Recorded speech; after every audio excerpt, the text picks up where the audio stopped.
Trylko, joined by Andrew Cherico, down on the field following the Knights' 28-14 loss to Utah. The Knights' season ends at 4-8. Certainly ends on a whimper. One bright spot for the Knights, RJ Harvey. He broke the all-time touchdown record for UCF passing Kevin Smith, and he's been the story of the season. Nothing else has shined more than RJ Harvey. It's been the one glimmer of hope, and the team has a lot of evaluating to do from here, Trace. Certainly does. Head coach Gus Malzahn asked about the play. The quarterback said there were a lot of different quarterbacks throughout the season. There were a lot of different quarterbacks throughout this game. A couple of pick sixes in this one did not help matters for the Knights. Coach Malzahn asked post-game about his job security. He said he is focused on making this team better. He'll have to do so without RJ Harvey if, in fact, Gus Malzahn is back, and with certainly uncertainty at quarterback and a lot of other positions. Let's hear from Coach Malzahn and players. I think it's mistakes. I mean, obviously, the two interceptions, I mean, that really what stands out. But, yeah, it's been mistakes. And in special teams, you know, we hadn't played well in special teams, you know, during this stretch. And, you know, that's really disappointing. How frustrating is that those mistakes continue to happen this late into the season? Yeah, very, very. How do you evaluate what you saw from Dylan Risk tonight? You know, Dylan, we got to be fair to him. He's still learning. You know, he had a tough night. There's no doubt about it. But you know, he's a guy that has a bright future, I think, and there'll be better days for him. Yeah, you know, you can't really have turnovers. You know, having turnovers, it makes the game harder to win. And tonight we just weren't able to overcome those things. So, you know, they were devastating. So, you know, it's just hard to overcome things like that. What are the emotions you're feeling for your teammate RJ Harvey? And I feel real bad for him because honestly, yeah, the one record that he did break, I was happy to see it. But before the game even started, like probably yesterday, I was, you know, just thinking about the game myself, visualizing myself making plays and stuff like that. But I was like, I want RJ to get the rushing touchdown record as well. So in my head, I'm like, if I go out there and get a pick, I'm going out there, I'll take it all the way back and kneel at the 1 yard line just so RJ can get another rushing touchdown to get that record. So, I mean, I feel for him, but I know he's going to do great things at the next level, and he has a great head on his shoulders, and he's one person that I look forward to seeing on the big screen. Yeah, I think right now, you know, now that the season's over, that's when you just kind of, you know, take some time to evaluate overall everything and how we can correct everything. Gus, do you have? Are you concerned about your job security? I'm concerned about trying to make this team better.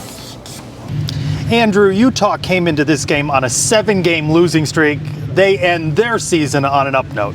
Yeah, I had the opportunity to speak with Utah head coach Kyle Whittingham, and he said the offense did just enough to get the win today, scoring 28 points, but 2 of those came from pick sixes, and one of them, the first points of the game, was a fumble that turned into a field goal. Let's hear from Utah. Yeah, well, they didn't turn it over, like I said. They kept control of the football and took care of the football. Didn't put our defense in any bad field situations. You know, we didn't make a whole bunch of first downs either, but enough to move the chains and flip the field and give the defense some room. Well, pick six is always an igniter for a lot of emotion, and particularly on your defensive side of the ball. And that was a great pick and an exceptional run by him.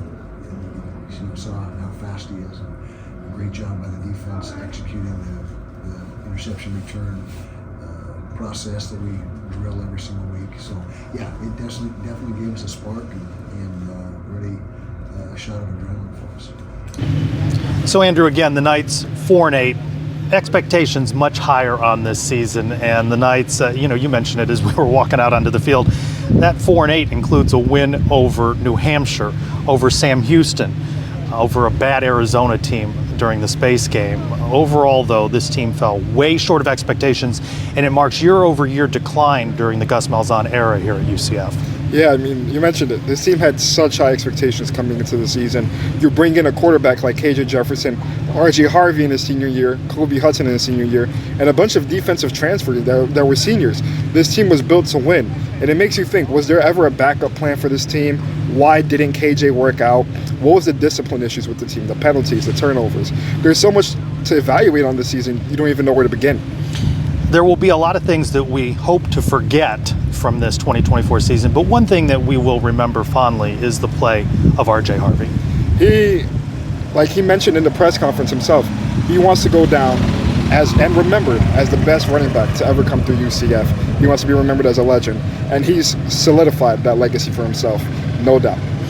It's going to be a long off season, Andrew, and with the Sons of UCF, we're on every week with Sons of UCF Live around the kingdom, and we're going to be talking about all of this leading up to spring camp. How's it been for you, your first full season covering both sides here, both UCF during the week and then the opposing team? I mean, what an experience, what a journey. I couldn't be more blessed and grateful for this opportunity to cover it with my man Trace right here. It's been a fun ride. Obviously not the result that we wanted for UCF. I was hoping for another 2017 magical run, my first year covering UCF, but sometimes things don't live up to the expectation. But there's a lot to learn from, UCF-wise and myself, and I hope to continue to give you guys the best coverage that I can. Andrew, this team was 3-0 heading into Big Noon kickoff in Colorado here. You had the opportunity to talk with Coach Sanders. It's been all downhill, save that that space game against Arizona. But I have enjoyed working with you throughout the season. And of course, you'll see Andrew during basketball season, baseball season as well. For Andrew Cherico, I'm Trylko. Go Knights! Charge on.